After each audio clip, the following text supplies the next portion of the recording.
Alright, we're going to take a look at some inverse functions. We've been dealing with functions. Now we're going to look at inverse functions. Before we can do that, we have to look at something called a one-to-one function. So, functions just say that for every input, there's at most one output.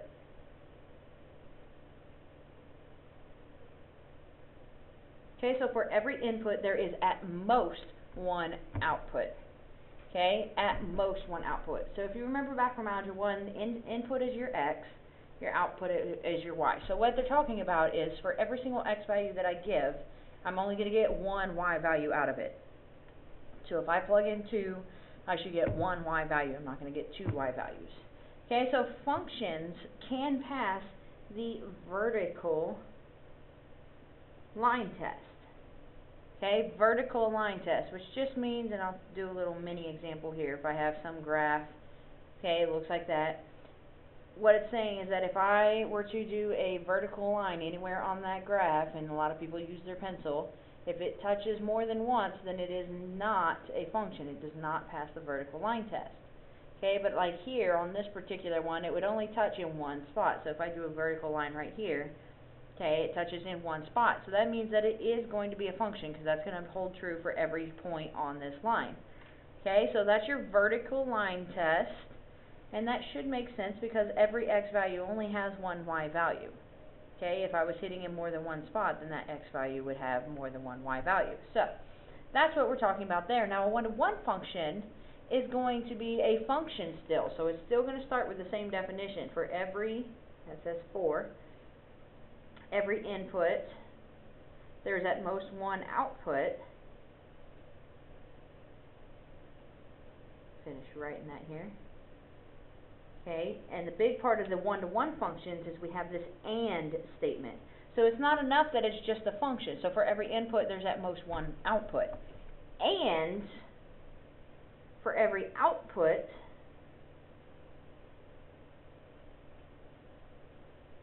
there is at most one input. Okay, so that means for the one-to-one functions, first of all, it has to be a function. So for every x value, there has to be one and only one y value. But you also have to have that every single y value only has one x value. Okay, so it is a one-to-one mapping, one x value to one y value. And those two things are going to go together. So that y value goes with that particular x value. Okay, now one-to-one functions can pass the vertical line test because they are functions. Okay, but they can also pass a horizontal line test. Okay, so going back to our little graph example here, horizontal line test. So now if I take my pencil and I go horizontally here, if I can go across this graph and it never hits more than once, then that would make it a one-to-one function because we already know it passes vertically. We've tried that. Okay, and then we try horizontal many. So anywhere I draw a horizontal line, it should only cross that graph once. This one right here is, so it would be a one-to-one. Every x value has its very own unique y value. Every y value has its own unique x value. That's how that works. So if you want to do it from something called mappings, and you probably haven't done these since Algebra 1, but this is your input, okay, or your x usually, and this is your output, or your y. So if I'm looking at this thing, okay, if I want to determine if it's a function, okay, so let's determine if it's a function first. When we look at function, we just look at these x values. Okay, each of those x values has its very own output, its very own y value. Okay, so 1 only goes to one other number, 3 goes to one other number, 7 goes to one other number, 10 goes to one other number. At this point, we don't even care what those numbers are. Each one of them has its own value that it maps to, okay, or its output. So this thing is definitely a function. Now, since it is a function, now I can determine whether or not it is a one-to-one function. So now I'm going to come over here to the y's and see, does every y value has its own unique x value? So 2 just goes with 7. 7 goes with 2, 2 goes with 7. Okay? 6 goes with 1, 1 goes with 6. They have their own unique. It's like these two are attached. That's theirs only. So 8 only goes to 10, and 10 only goes to 3. Okay, now I do want to say I've got a 10 in both, but that doesn't matter. This is an x that's 10, and this is a y that's 10. The number can repeat as long as this 10 value only maps to one x, and that's what we have. So this is a 1-to-1. Okay, this is a 1-to-1 function. So now same thing here. Okay, first I want to determine, is it even a function? Because if it's not a function, then it cannot be 1-to-1. Okay, that's super important. If it is not a function, it can't be 1-to-1. So for instance here, every x, 2 goes to -14, 3 goes to 0, and 8 goes to -14. So each x value has its very own y value. Okay, there's no doubled up on the x's. So this is a function. Every x value has its very own y. Now, it is not 1-to-1, because if you look here in -14, for this output, there are two inputs. So if I came here to -14, -14 is sharing buddies. He's got 2 and 8. Okay, so this is not 1-to-1. Okay, it's not 1-to-1 because of the fact that y value, that output, has two different inputs. Okay, so going on to that last one there, if you look here, I have all of my y values. Actually, I've got it doubled up there, but that doesn't even matter, because here, if you look at -2, okay, -2 has two outputs. It's got a 5 and a 3, which means that that is not even a function. And if it is not a function, it can't be 1-to-1. So we don't even have to look at the 1-to-1, because it doesn't even matter. It's not a function, which means there's no way it can be 1-to-1. Because remember, if you look at the definition again, it says for every input, there's at most one output. So it has to be a function first before you can even determine whether it's 1-to-1. Okay? Not a function, because that x value there has two different buddies here. -2 maps to 5 and to 3. So x has two different outputs. Not a function. Now that's mappings. You have to be able to do mappings. You also have to be able to look at a set of numbers, or a set of ordered pairs. So these are all ordered pairs. So you're talking about xy values all the way down. Okay, xy values. So when you look at the xy values, you're looking for that same thing, is do I have any repeating x values? Okay, because if I have repeating x values, that means that that x is going to go to different y values. So here, 8, 9, 3, and -4. My x values do not repeat, so it is a function. So now that I've determined it's a function, now I need to figure out, is it 1-to-1, because that's what they asked. Is it 1-to-1? So do my y values repeat? But they do. I've got 6's there. I've got a 4 and a 4, so those y values are repeating, so that's a no. Okay, so looking at B, you do the same thing. Start with your x values. You always want to look at the x values, because if the x values are repeating, then you're done. You don't even have to look any further. It's an automatic no. So here, I've got 1, 3, 5, and 6, so my x values don't repeat. And I've got 2, 4, 6, and 7. Let's see if I can't get this a little closer. Okay, so I also have 2, 4, 6, and 7 for my y values. So 2, 4, 6, and 7. So nothing's repeating, so that would be a yes. I'm sorry. I got distracted moving my microphone closer. So yes would be the answer. Okay, and one more time. X does not repeat. 1, 3, 5, and 6, so no repeating x's. 2, 4, 6, and 7, no repeating y's, so the answer is yes. Again, it doesn't matter if I have a y that's a 6 and an x that's a 6. Those are two different things. It won't always be numbers. Sometimes you're going to have information. For instance, here, my input is Wisconsin, Ohio, Georgia, Colorado, California, and Arizona. Okay, my electoral votes is my output, which is 10, 20, 15, 9, and 55, and 10. So what I'm looking for is it 1-to-1? Okay, my states don't repeat. Okay, there's only one of each state. However, I've got 10 as an output there and there. Okay, which means that my electoral vote output is repeating. So that is a no. It is not 1-to-1. It's a function. It's just not a 1-to-1 function. Okay, there's some on your owns there. I would suggest you hit that pause button, see if you can get the correct answers, and then come on back. I'm going to go ahead and keep on going. So here, x is negative 9, 6, negative 11, and 15. So my x values do not repeat. So I'm going to look at my y values, 14, 8, 12, and 15. So that is a yes. Again, 15, 15 doesn't matter. That's an x, that's a y. Those aren't even in the same category. Okay, look at the x's first, then the y's. So then here, input, I've got west, midwest, south, and northeast, nothing repeating. 2, 4, 1, and 3, nothing repeating. That makes it a yes. So you should have had yes for both of those. They are both one-to-one functions. Okay, one-to-one functions. So that is those. Now we got to look at some graphs for a second. Now when you talk about the graphs, okay, determine whether each graph is the graph of a one-to-one function. So this is where that vertical horizontal line test comes into play. Okay, so when I look at this first one, I'm going to check first the vertical, because it's got to pass vertical to be considered a function. So I can use my pencil, that's what a lot of people do.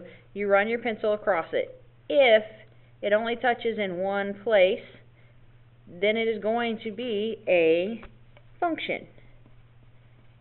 Okay, but we're trying to figure out, is it one-to-one? Okay, is it one-to-one? So now that it's a function, we have to check horizontally. If it only touches in one spot all the way through, then that is one-to-one. So this would be a one-to-one function. So same thing here. Vertically, we're fine. Okay, any point that I choose vertically, I am going to only hit once. Okay, hits once.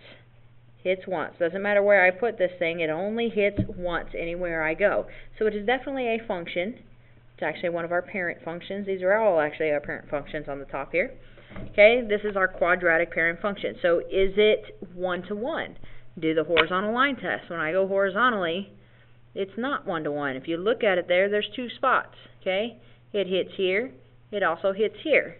To show you with pencil, so if I do this, it hits twice. There's one, there's two. So that is not a one-to-one function. So no, not one, or let's just say not one-to-one. Okay, it is not one-to-one because it fails the horizontal line test. Here again, try horizontally. Okay, we're definitely good horizontally, so it is a function, but we're looking for, is it one-to-one? So try it horizontally. Now these you have to be careful with because it does kind of flatten out, but this thing is a square root function, and it just keeps on increasing slowly but surely, so it is going to be, no matter where I choose to put my horizontal line, it's only ever going to touch one. So it is one-to-one. Last one here, definitely a function. Follows horizontal line test. It only hits at one spot anywhere I go. So it is a function. However, when I do horizontal line test, okay, it's going to hit in two spots all over the place. So right here and right here. That's two spots is where it hits. So that is not one-to-one. Alright, go ahead, see if you can't do the next on your own. There's 4 of them. Keep in mind that this is supposed to be the cubic. X cubed is what that thing is supposed to be, so this is actually increasing. It's kind of a bad graph. It should kind of look like this. Okay, it's kind of a bad graph. It should kind of go through here and go on up is what that should look like. So keep that in mind when you're looking at that one. I know that one's a little tricky because the graph's not very great. Alright, so now, if you've tried this, okay, and you come back horizontal or vertically, so this thing is a function. I can draw a vertical line anywhere I want, and I will always hit once. So it is definitely a function. However,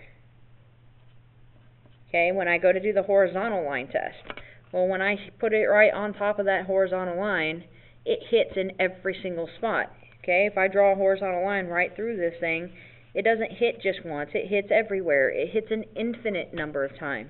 So it cannot be one-to-one. And hopefully that makes sense, because if I pick x is 2, y is negative 4. And when x is 4, y is negative 4. When x is 9, y is negative 4. When x is negative 9, y is negative 4. So no matter what I do, y will continue to be negative 4. It will repeat all the way through. So the same sort of concept with this one, only here we're talking about that vertical. If I draw a vertical line through this thing, it's going to hit at every single point. So this thing isn't even a function. Okay, so if it's not a function, it definitely cannot be a one-to-one function. It's not a function. Same thing here. Okay, this is an ellipse. Well, with an ellipse, sorry, my screen froze, 1 second. Okay, so when you're talking about an ellipse, well, this thing is, or a circle or anything like that, it doesn't even pass the vertical line test. It hits once and twice, so this thing isn't even a function. Okay, so not function. Definitely not one-to-one. Now this one, I know it's really difficult to tell. Most people can see that it is definitely a function. However, a lot of people get confused because if you draw a horizontal line right here, it kind of looks like it maybe hits in a couple spots. Honestly, it is supposed to only hit once. It's just not a very accurate graph, and it's kind of bolded, so you can't tell that it's supposed to only hit once. So it was supposed to be a one-to-one.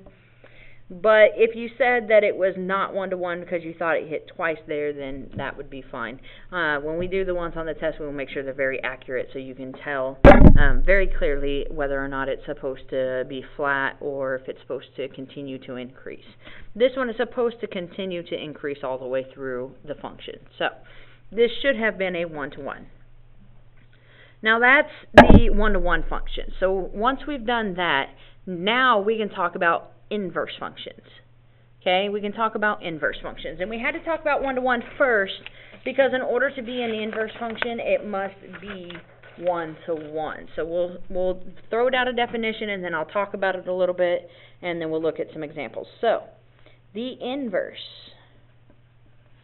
of a one-to-one function, f, okay, f is the name of the function. So the inverse of a one-to-one function, f, is the one-to-one function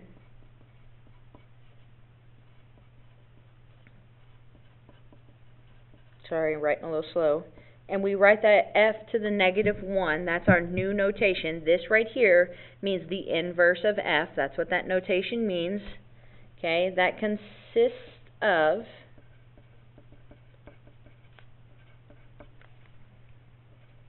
all ordered pairs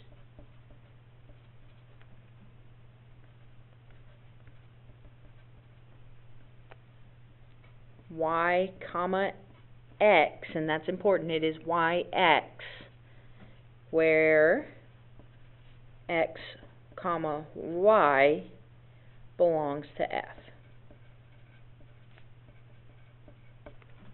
Okay, so the inverse of a one-to-one function, so there's that word again, one-to-one. These things have to be one-to-one.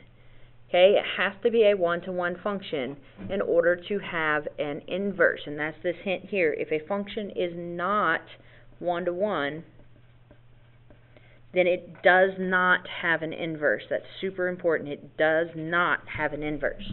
Okay, it must be one-to-one. If it is one-to-one, then the inverse will also be one-to-one. Okay, the inverse will also be one-to-one. Now it says where the ordered pairs yx, where x and y belongs to f. That is a very mathy way of saying that x and y will switch. So if xy is part of f, then yx is part of the inverse. You just take x and y and you switch them, which is why if the original function was a one-to-one, okay, so meaning that the x values never repeat and y values never repeat, then the inverse must be one-to-one, because when I switch them, the y values, which are now my x values, still don't repeat, and the other way around, the x values that are now my y values still don't repeat either. I know that's kind of a mouthful, but nothing is repeating is the key there. That's why they're both one-to-one. So, find the inverse of the one-to-one function. Okay, super easy. We said that the x and y switches, and that's literally what will happen. So the inverse, and that's what this means, is going to be a set. This is another set of numbers, or set of ordered pairs. Instead of 2, 1, we do 1, 2. Okay, instead of -2, 3, we do 3, -2. Instead of 3, 6, we do 6, 3. And instead of 5, 5, well, we just do 5, 5. Okay, the opposite of 5 and 5, if I switch them, is still 5 and 5. Don't do anything creative. I've had people start throwing in fractions and all kinds of crazy stuff. If I switch them, it's still 5, 5. So that would be the inverse there, and that's it. So same sort of thing here. Go ahead and give that a shot. If you want to hit pause, you can. Okay, but it's the same sort of idea. So the inverse of W, you're just going to switch them. -2, -4. Okay, 0, -2, and you do it for every single point, not just some of them, but all of them. So 4, 2, and that would be the end of that. Okay, one more thing I want to show you, which you can put right here on this bottom right corner is fine, because it's not in the notes. It was, I don't know, it was in the notes and then it kind of disappeared, and I printed the ones that they weren't in there. That's fine. Okay, draw yourself a little graph. Okay. We're just going to make up some points. We'll go -2, +3, 1, 2, 3. Draw a point there. I'll go -1, 0 sounds good. 1, 1 sounds great. And 3, I don't know, 4. When x is 3, y is 4. We'll go with that. Okay, so let's say my graph looks like such, and it's connected with points like this. Okay, so let's say that's my graph, and they ask me to graph the inverse. Graph the inverse. No problem. Okay, hold on, let me grab another color here or something. So graph the inverse. Well, we just said that the x and the y switch. So if this point here is -1, 3, then its inverse is going to happen at 3, -1. So when x is 3, y is -1. So that's going to be my new point. So 3, -1. And you do that for every single point. So if this point is -1, 0, my new point is when x is 0, y is -1. 0, -1. Okay, here it's 1, 1. Well, the opposite of 1, 1 is still 1, 1. So this one's just going to repeat here. And then when x is 3, y is 4. So now when x is 4, y is going to be 3. And what you should see here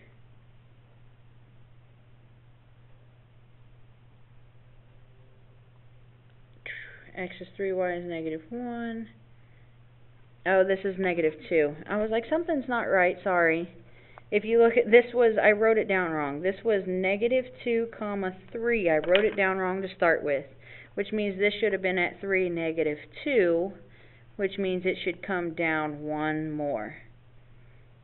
So sorry about that. That was supposed to be I wrote the point down wrong. That was -2, 3. Can't read my own graph, which means that this should have been 3, -2. Now that makes it a little better, because what you should see is that when I draw this graph again, it has just been reflected. If I took this graph here, and I flipped it over this imaginary line, you should see a reflected graph. Okay, it's not a vertical, it's not a horizontal, it's actually across what we call the y equals x axis. So it flips across that, and now I end up with that. That is an inverse function. Okay, inverse function. You should see the same shape, just kind of flipped over is what's happening there. So, that is how you would graph the inverse. Just take points from what they give you and switch the x and the y. Super simple, super easy. Hopefully it will be easy points on your test. So now, moving on. Finding the inverse of a one-to-one function algebraically. Okay, again, it has to be one-to-one in order to be inverse. Okay, luckily here they've been telling us that they're one-to-one, so we haven't even had to check. Okay, same sort of thing. First thing I want to do is replace the f of x with y. Okay, for no other reason than I don't want to work a problem with f of x in it, because it's just too much to write, and then it starts looking like we're multiplying by x. It just gets confusing. So just replace the f of x with a y. Then we are going to interchange x and y. So if it says y equals 2x, we're going to change it to say x equals 2y. We're going to interchange them. Solve the equation for y, and then we will go back to the original notation. Okay, and that is important because this tells us that we're looking at the inverse, not the original function anymore. Alright, so let's take a look at some examples of those. First one's super easy. So I don't want to do f of x, I want to deal with y, just because I don't want to write f of x over and over again. Okay, so step 2 says interchange. So I'm going to take the y and the x and I'm going to switch them. X is equal to y minus 5. Solve for y. Y minus 5, I need to add 5 to both sides. Y is equal to x plus 5. Okay, and then change it back to the original notation. So originally we were in f of x, so this is going to, this y just turns back into an f of x, but now it's inverse of x is equal to x plus 5. Okay, all I did was change that y back to f of x, only now it's inverse, so I put that negative 1. Okay, so let's see that again. So change this to y first. Interchange them. So now instead of y equals x cubed minus 4, I'm going to go x is equal to y cubed minus 4. Notice I didn't move the exponent with the x, nothing. I just literally interchanged them. Where I saw a y, I wrote an x. When I saw an x, I wrote a y. Okay? So now solve for y. Well, first I have to move that 4, and I get x plus 4 is equal to y cubed. Now to get rid of a cube, I cube root. So cube root both sides. So now I've got y is equal to the cubed root of x plus 4. Okay, the cubed root of x plus 4. Be very careful. This radical needs to go across all of that because I cubed root the entire thing. Okay, if your thing stops right here above x, you're going to lose points because then I can't tell if that 4 is supposed to be under or not under, and that's the difference. Okay, change it back to notation. So I want to take that y back out, put my f of x back in. Cubed root of x plus 4, only it's not f of x, it's the inverse of x. So f negative 1 of x. Okay, so make sure you change it back. This is my final answer for that one. Same thing for g. Change it to a y first. Interchange. X is equal to the cubed root of y plus 1. Just switch the x and the y. To get rid of a cube, root I cube both sides. So now I've got x cubed is equal to y plus 1. Then I subtract the 1. Y is equal to x cubed minus 1. Change the notation. So this was a g of x. So now I'm going to look at the inverse of g is x cubed minus 1. I do want to point out real quick that on this one, okay, I had to move the 4 first because I'm trying to solve for y. I want y by itself, but that negative 4 is in the way. I need to move it first because if I cube root first, well then that negative 4 is going to get trapped underneath the cube root with my y, and I can't have that. So I have to move the 4 over with the x so that when I cube root it, I trap it in jail with the x. I can trap it in jail with the x. I just don't want to trap it in jail with the y because I'm trying to free y. Okay, keep that in mind. Trying to get y by itself, trying to free y from jail, so I have to first move that 4 over. Now here, it's a little bit different. Okay, y is already in jail. Okay, and y is in jail with his buddy 1, so first we have to get him out of jail before I can move the 1 over. Okay, first we have to get him out of jail, and unfortunately it's a package deal, so we're going to cube both sides first and then move the 1. Okay, that's the difference. Here, the radical is covering the 1, so to get it, I can't just take things out of the radical. Okay, I have to get rid of the radical and then move stuff.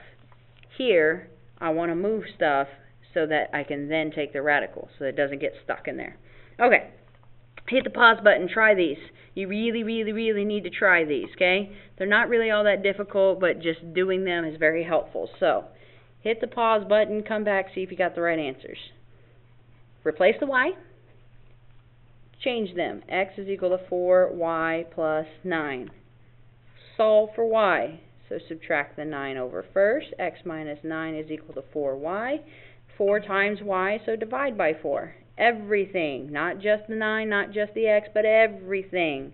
So I get y is equal to x minus 9 over 4, which I then need to change back to the proper notation. Hopefully you did that. Inverse function of x is x minus 9 over 4. Final answer. Okay, B, same sort of thing. Here we go. I'm going to go ahead and just do the switch. X is equal to y cubed minus 1. Okay, x is equal to y cubed. I interchange x and y. Add the 1. X plus 1 is equal to y cubed. Cube root. Cube root. So y is equal to the cubed root of x plus 1. Change notation. H inverse of x is the cubed root of x plus 1. Notice my radical goes all the way across. Okay, I like to throw that little roof closer over there so that it's easy to tell what's inside and what's outside. Last one here. Inverse x is equal to the square root of y plus 3. Now be careful here. A lot of people have been cubing this, but it's a square root. To get rid of a square root, you square. Okay, so square both sides. So I've got x squared is equal to y plus 3. And then I subtract the 3. So y is equal to x squared minus 3. Change the notation. The inverse of g is equal to x squared minus 3. Hopefully that wasn't too bad. Okay, hopefully that wasn't too bad. You'll get to do some on your homework, so you'll get plenty of practice in on doing those. So that's going to be finding the inverse algebraically. Now we have one last thing to do, which is showing that the inverse is actually there. So now they're giving me a function. They're giving me what they're saying is the inverse. And it's my job to prove whether or not it really is. Okay, it has to be done in the method I'm about to show you because this is kind of a little mini intro to proofs. Okay, we're actually going to prove it algebraically that those things are or are not inverse functions. They might not be. That's what we're trying to show. Okay, if they are, and here's your definition, and this is what we're going to use to help prove or to prove whether they are or not. The inverse of a function f is f to the negative 1, that says negative 1, if and only if f composed of its inverse is the same as the inverse composed of f, which is all equal to x. Okay, which is all equal to x. So, compositions. What it's saying is that if I take this and plug it in here, I should get x. And if I take this and plug it in here, I should also get x. Both have to be true in order for it to be an inverse. Okay? Both must be true to be an inverse. And when you do it on the test and it says to show, you have to use this method. Okay? So here we go. I'm going to do f composed of its inverse first. So that means I'm taking this piece and I'm plugging it in for this one tiny little x. Okay, so we've got 3 times, okay, instead of x, I put in that whole thing, x plus 2 over 3. Well, what is 3 times x plus 2 over 3? Well, those 3's cancel, and I get x plus 2, which is x plus 4. Okay, I get x plus 4. Well, this thing here says that they both have to be equal to x. So, since it is not equal to x,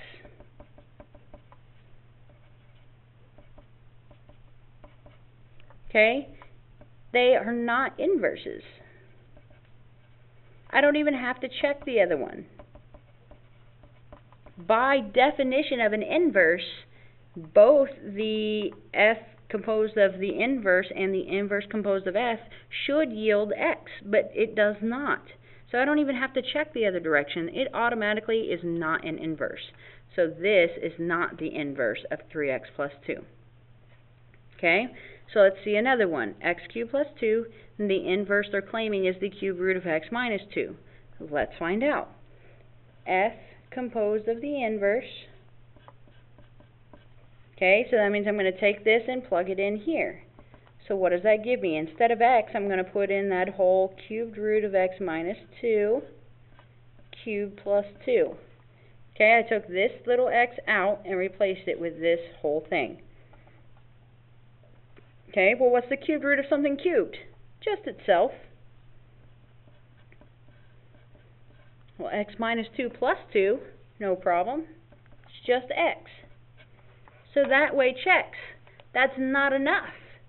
Okay, this says if and only if f composed of its inverse equals the inverse composed of s, which also equals x. They both have to equal x, so you have to try them both ways. So I already plugged the inverse into f, so now I want to go the other direction, and I want to plug the f into the inverse. Okay, so the inverse composed of f. Hold on, my thing froze yet again. Oh, which is good that I looked at it because you can't even see what I'm writing. So now I did f composed of its inverse. Now I need to do the inverse composed of f. So I'm going to take f, this entire thing, and plug it in for that one little bitty x. Okay, so I'm going to do cubed root of, okay, instead of that x right there, okay, I've written down everything except for that x, because instead of that x, I'm putting all of f of x, x cubed plus 2. Okay, this is my f function, x cubed plus 2, and I'm plugging it into my inverse. So, the cubed root of, well, 2 minus 2 is just 0, so I've got the cubed root of x cubed. Cubed root of something cubed is just x. So they both check. Okay, since this is equal to x and this is equal to x, which means they equal each other, they are inverses. Okay, they are inverses, and this is my algebraic proof. Okay, this is my algebraic proof. We use the definition of an inverse to prove that those things actually are inverses of each other. Okay, so there's an on your own. Try this. You need to try this. Definitely need to practice the algebra that comes with this kind of stuff.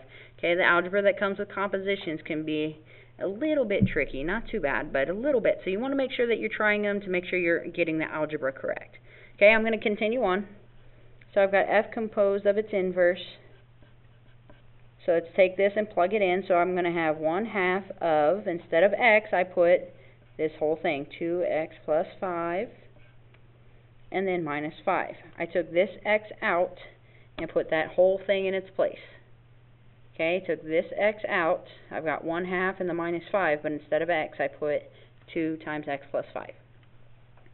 From there, it doesn't really matter how you do it. We can either do 1/2 times 2, which is just 1, or a lot of people I've noticed have distributed inside first. So you get 2x plus 10. Minus 5, order of operations. If you're going to do it that way, you've got to do innermost parentheses first, okay, and then multiplication afterwards. So we're going to distribute that 1/2 to give me x plus 5 minus 5, which is just x. Part 1 done. Again, not enough. Okay, need more proof than that. That's not enough. We have to go the other direction. Make sure it's the same both ways. So, plugging f into the inverse. So 2 times, instead of that x, okay, I still have 2 times, and then I've got the plus 5, but instead of this x here, I put 1/2 x minus 5.